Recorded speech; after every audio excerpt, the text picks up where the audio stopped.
Thank you, John, for your talk. Yeah. And what I would like for you to do for me, please, is let us go through a little process so that I can get this clearly in my mind. So you've got three different components in this new world. Three different kind of components, and one of them is economic, right? Right? And I want to kind of distill this down to kind of one word or something, and I will call it trade. Is that all right for right now? Okay. Kind of. And then you've got another component, and this is kind of a framework. This is a theoretical, philosophic kind of framework for how this new world would, the contributing factors for this new world. And so you've got one big chunk that's called economic, and it's about trade and interdependence.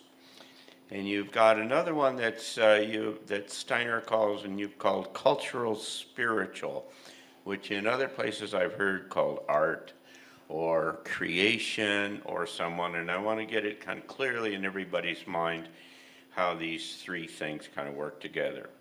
And the third one is rights and agreement, which I've also read otherwise has been called government or something like that. But it's kind of like how you agree and work together. So let's think about each one of those independently, and then I want to talk about how do we weave them together, and then what is the practical kind of implications of them. So in economic and trade, what we're talking about is interdependence, and so we're changing the notion of kind of competition to cooperation and interdependence. And what does, in a desired world, in a world that works kind of ideally based upon these principles, how would you start to, in a paragraph, characterize kind of how does the economics work? How does it look like in that kind of a world? How is it different from the way it is here? Yeah. So I would start by saying that it includes everybody who is participant to the economic function. So that's quite different already. Right. So let's just say blue jeans, right? Say what? Blue jeans. Okay. Somebody's got to manufacture blue jeans. Well, right now, the way the market system works is producer produces 500 pair of blue jeans to sell 2 or 3 pairs, right? You go to the shelf because they're all stacked up, whatever. They don't sell them all. So what if the producer says, look, I can do blue jeans, and not only that, but I can customize them. I mean, we know that, laser measures and all the rest, I can customize them. So I'm not manufacturing more than are needed. What, as consumers, what would you need? And the consumer then says, well, we probably need 1 pair of jeans a year, whatever. And that then goes. How does that work? How does the consumer say I need 1 pair in this whole new world? So in the association, the producer says, I can produce blue jeans. How many do we need? What kind of association? The economic association, right? And this is a global association, or is So this is a scale question, right? yeah. I know Gotcha. that's coming. No. So I actually feel like relocalizing as much of the economy as possible is ideal. And then you can associate. But you can also think about scale, not so much about like how do we get 100,000 pairs to get efficiency and all the rest, but actually many smalls, so many locals actually could create an association together. So there are associations of associations, so that everything still stays on kind of a human relational level, right? Now, you probably don't want to do that for producing jet engines, Right. but for food, clothing, shelter, basic things that can be relocalized, I think it could work that way. So the whole kind of notion is the extrapolation of this into the future is a decentralization kind of notion that says that it's all communities, extended, kind of communities. It is about participation rather than about this disconnect of consumer, and this anonymous producer, right? So it does require more time. But it probably has layers, right? Oh, yeah. Because there are jet engines. You need, right? Absolutely. Somebody needs a jet engine Yep. or a car or something, and you're not going to Yep. necessarily produce that in your community. And so how do you kind of make that one work?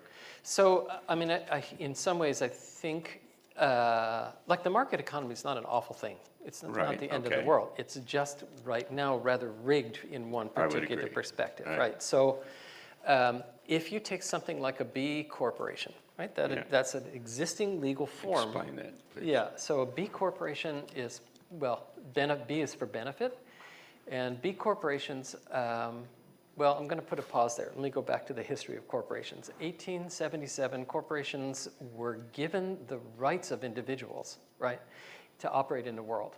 That's a mind-boggling thought, Yeah. and it's been highly problematic. But it says, actually, the work of a business is to maximize the return of profit. So it's basically investor-centric. So the investors call the shots. So if you have a CEO who says, I want to do something really good, I want to change the community, and takes the Right. profits and puts them back into the community, the investors can sue the CEO and say, wait, you're compromising our returns. That's the reason why Elon Musk was just able to do a takeover of, Right. of Twitter. Yeah. Twitter. Right. So that advantages the investors, right? And they're the ones calling the shot, and they're also getting all of the returns. So they are actually the beneficiaries of the extraction process. In a B corporation, it is still a corporate form, but nature and the workforce and suppliers, however you want to write it, can have equal rights with the investors.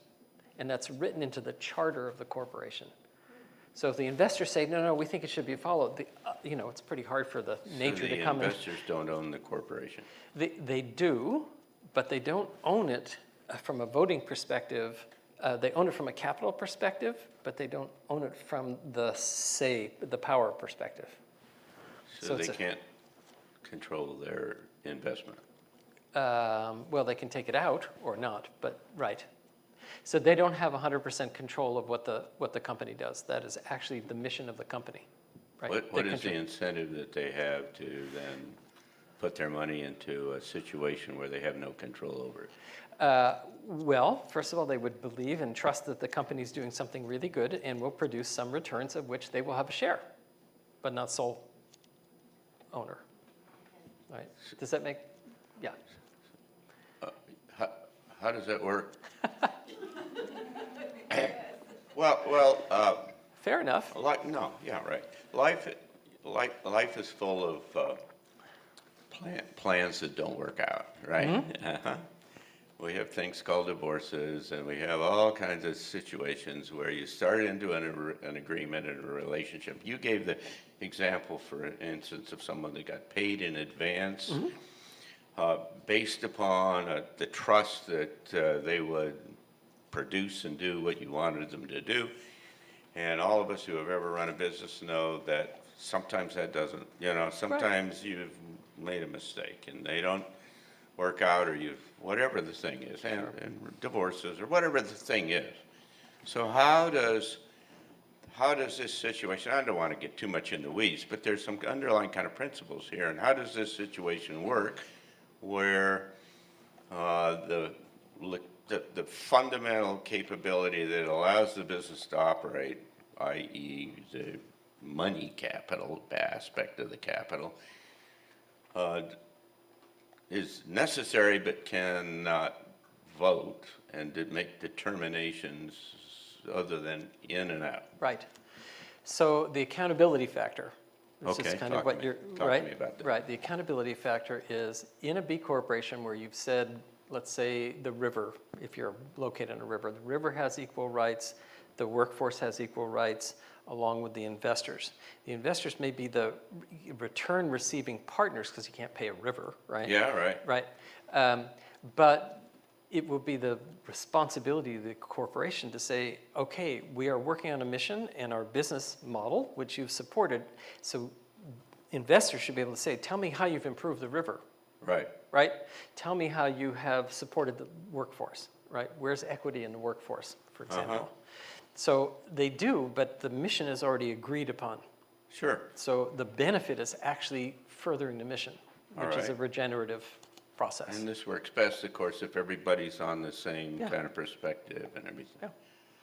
So how does this work without a global mind shift? So without a global mind shift. Well, yeah. a regional mind shift, Yeah. I don't care. Yeah, you so know. I mean, I'd go a national mind shift. Okay, that only would be because good. I'm good for place to that. start. So B Corporation started as in the framework of social enterprise, where people were saying, I want to be able to protect the mission of what I'm doing here, without it being overwritten by those with the capital. And now, so there was a certification process. It is now a legal form in 37 states. So it's the first new legal corporate form Right. in centuries, I think, probably. And there are some, you can go on the B Corporation website, there are some 250, 300 companies who have a B certification or are B corporations themselves. So it's feeling to people like this is a right path, Okay. right? Okay, well, I like the concept. I'm just trying to understand in, practical terms, how does this work? Right. Who runs the corporation? Who makes the ultimate decisions? Does the CEO Yeah, or who? CVO. No, Yeah. it's a usual corporate structure in the sense that there's a governance structure and, the CEO or whoever's running the company, but they need to be making decisions in the framework of the charter, Absolutely. right? But it's not sit around the table and what do you think and what do you think and what do you think and how we'll all vote and decide what the policies of the company are going to be. Right? Well, they have a board of directors, and like any corporation, so. Oh, they do? Oh, yeah, yeah. Okay. All right. Well, there are some kind of notions, or at least you can take away from the way that it is described, that says it's more egalitarian. I mean, it's a corporate decision in the normal sense that you have a CEO and, a structure that is making business decisions, but the justification for those decisions are not about how it's going to maximize return. Right. It's about return and fulfilling the charter. So at its basis, it's this expanded awareness of the interdependence Exactly. that everybody lives in, and as you nicely said, relationships and things. I talk about what's the value of a grandmother, right? In supporting the kids, right? Right, Taking sure. care of the kids while you go work. Well, there's significant Sure, it's value. the care economy. And then there's all kinds of intangible things like who tells good jokes and who's fun to be around, and all of these things that we actively play into the decisions we make. I mean, I want to be around people that I like and Sure. that are kind of fun and so on. And I don't go the other way. So I value. We all have all these things. So we have a spectrum that is really outside of money. Right. And what this is an attempt to formally broaden that spectrum. Exactly. Yeah. Right. Yeah. And the question is kind of how you kind of work your way into that space. I suppose you got to do it kind of piece by piece rather than, absent a wave of energy that comes from the center of the galaxy and changes all of how we look at the world or something. I two things from experience. One is that there are mechanisms of converting from typical C Yeah. corporations into being B corporations, right? So there has to be a big agreement with the stockholders Right. and all of the rest. But the shareholders are demanding it. There's demand for that. Yeah. So, how do we broaden it past, a certain level Well, of it's consciousness? clearly a better idea. Oh, yeah. And my only question is, how do you get from here to there, in a practical way? How do you, I know from real experience that you can hire somebody and both of you thought you were on the same page and find out really quickly you weren't. And if you paid them a month's worth of wages beforehand and you find out 10 days later that it isn't going to work, then I guess I don't. Maybe you have It's a risk. You have to figure out. Well, so, figure out how to do that. some of it is how much risk are you willing to take for your ideals? But why do you have to do the risk that way? Why can't you work out some kind of thing and offer them a bonus in a month or 2 months or some ooh, this gets us down a long, complicated path here, actually. Incentive pay, Yeah. right? So that's performance, and that's really... Isn't that a good idea? No, he doesn't like it. No, that is commodifying the labor, right? Oh, so it doesn't make any difference what you produce? So when you create bonuses, the outcome of that is that it tends to emphasize and incentivize working for yourself. Right. And you don't like the idea that there's any benefit to the individual, or what? This is not to say that everybody should be paid the same, so I'm not going to the Marxist route. Okay, just want to be sure you're not going there. Yeah, right. Right. And people who carry more responsibility should probably receive recognition for that level of responsibility. But then how do you assess how much somebody's worth? Well, I don't know. You sit down with them and you talk about it, and you kind of come to an agreement and say, this is what I'm willing to pay. And they say, I don't know if that works or not. Right. It does work. Right. Up to what point? How much is enough? I don't know. I mean, I've got so much to spend, and I can, you know. Right. So, I mean, we do have basically a field of competitive salaries, and so the relationship, you could set a policy in a B corporation, say the relationship between the entry level and CEO might be 1 to 10. Oh, yeah, sure. Right. So that's one way of managing that. So it isn't. Well, there's another way, like that guy in Seattle did. It said, you know, minimum wage is $72,000 a year because that's what the takes to the minimum one Sure. to everybody have a decent, and then it all worked out, you Yep. know? Yep. Took him 4 or 5 years, and suddenly his business is built about 3 or 4 times, and everybody's having a great time. Yeah. I mean, there's ways into this, but it's just not real easy. I No. mean, he got sued by his brother, by the way, which is, you know. Yeah. Who was an investor in the company.